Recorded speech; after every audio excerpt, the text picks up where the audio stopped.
अब हम पढ़ेंगे गास की प्रमेय। गास की प्रमेय हमने लिख दिया है।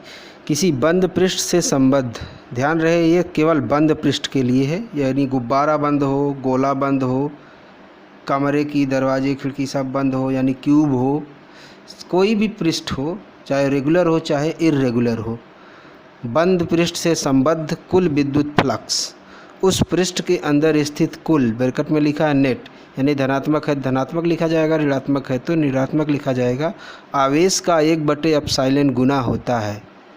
एक पृष्ठ है, मान लीजिए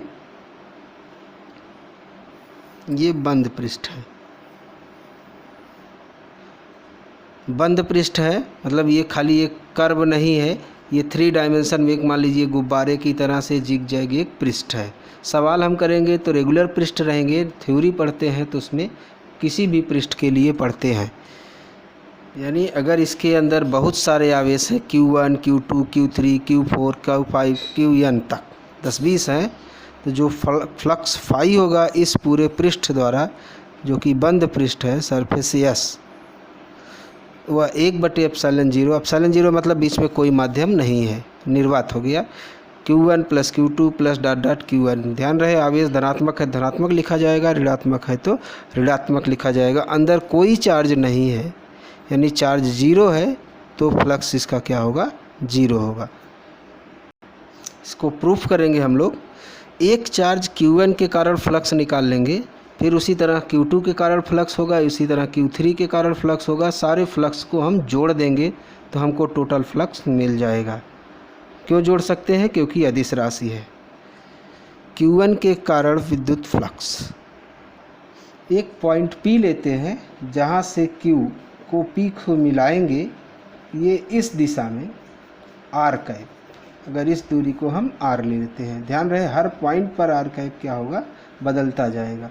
यहाँ पर एक छोटा एरिया लिया जाए ds, ये छोटा एरिया है, छोटा का मतलब इतना छोटा है कि वो 0 के करीब है, ds।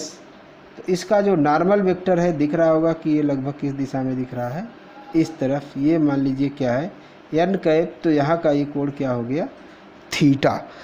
तो इस ds से संबद्ध फ्लक्स E.ds, तो ध्यान दीजिए Q1 से R दूरी पर बिंदु P है, इसके अबाउट क्षेत्रफल ds से संबद्ध विद्युत फ्लक्स d∅1, क्योंकि Q1 के लिए निकाल रहे हैं, E1.ds। ds E1 क्या है, 1/4πε0 Q/r², R कैप, इधर इलेक्ट्रिक फील्ड हो गई, और ds into n cap. Value रखेंगे तो वैल्यू रख देंगे तो 1/4πε0 Q1/r², R cap dot ds n cap, R cap dot n cap. R cap इस तरफ है, n कैप इस तरफ है, दोनों एकांक सदिश है, दोनों का परिमाण 1 है। A.B AB cos theta, A भी 1 B भी 1, थीटा सिर्फ क्या है, cos थीटा, यानी ये 1/4πε0 Q1/r² ds cos थीटा। ये वैल्यू आई 1/4πε0 Q1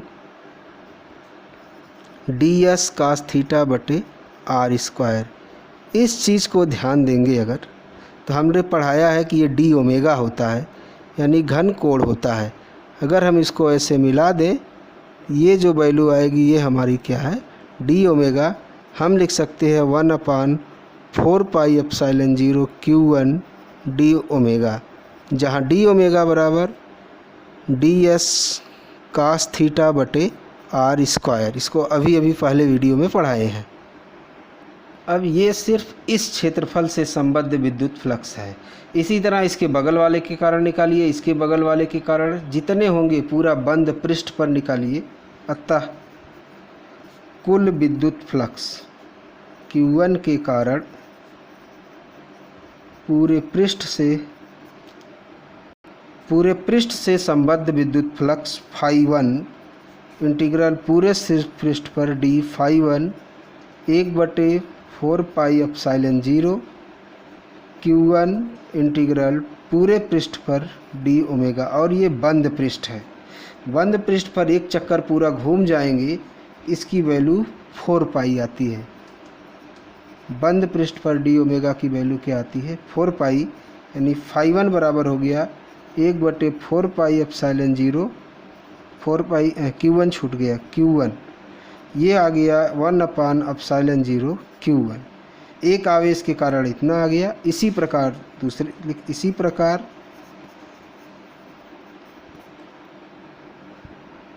प्रकार हम कहीं Q2 आवेश है उसके लिए निकालेंगे तो 1/एप्सिलॉन 0 Q2 आएगा। nवे वाले के लिए निकालेंगे तो 1/एप्सिलॉन 0 Qn आएगा। अर्थात Q1 Q2 Qn के कारण कुल फ्लक्स, सभी के फ्लक्स को जोड़ दीजिए, सब में 1/एप्सिलॉन 0 है, अभी निकाला गया। कॉमन ले लेंगे Q1 + Q2 + Qn, यही गॉस की थ्योरम है। शॉर्ट फॉर्म में लिख दिया गया 1/एप्सिलॉन 0 सिग्मा Qin। Qin का मतलब उस पृष्ठ के अंदर कुल आवेश। अब हम देखेंगे अगर आवेश बाहर हो तो इलेक्ट्रिक फ्लक्स शून्य होता है। तो यहाँ हमने फिगर बनाया है, Q आवेश को बाहर रखा है, ये बंद पृष्ठ है, चाहे ये गोल गुब्बारा है चाहे ये गोल गेंद है। कोई भी पॉइंट लेंगे उसके अबाउट एरिया लेंगे, यानी इसको इस तरह से मिलाइए और इसको सीधे जाने दीजिए, कोई दिक्कत नहीं है। यहाँ पर छोटा सा एरिया ले लीजिए, बनाएंगे बड़ा, बोलते हैं छोटा क्योंकि नहीं तो समझ नहीं सकते हैं। और उसकी बाउंड्री को अगर मिलाएंगे, ऐसे जाने दीजिए, पूरी बाउंड्री को मिलाएंगे तो यहाँ पर भी एक छोटा एरिया हमको मिलेगा। अब चूँकि बहुत छोटा इसको बनाना है, बड़ा बना रहे हैं, तो यहाँ लग रहा है कि ये एरिया, यहाँ 2 एरिया हैं अलग अलग, पर ऐसा नहीं होगा जब बहुत छोटा इसको लिया जाएगा।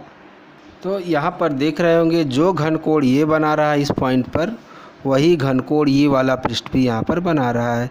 पॉजिटिव चार्ज होगा तो इलेक्ट्रिक फील्ड बाहर की तरफ, फील्ड लाइंस, नेगेटिव चार्ज होगा तो अंदर की तरफ। तो इतने एरिया से फ्लक्स अंदर जा रहा है और इतने एरिया से फ्लक्स बाहर जा रहा है। यहाँ का फ्लक्स नेगेटिव और यहाँ का फ्लक्स पॉजिटिव। नेगेटिव पॉजिटिव क्यों?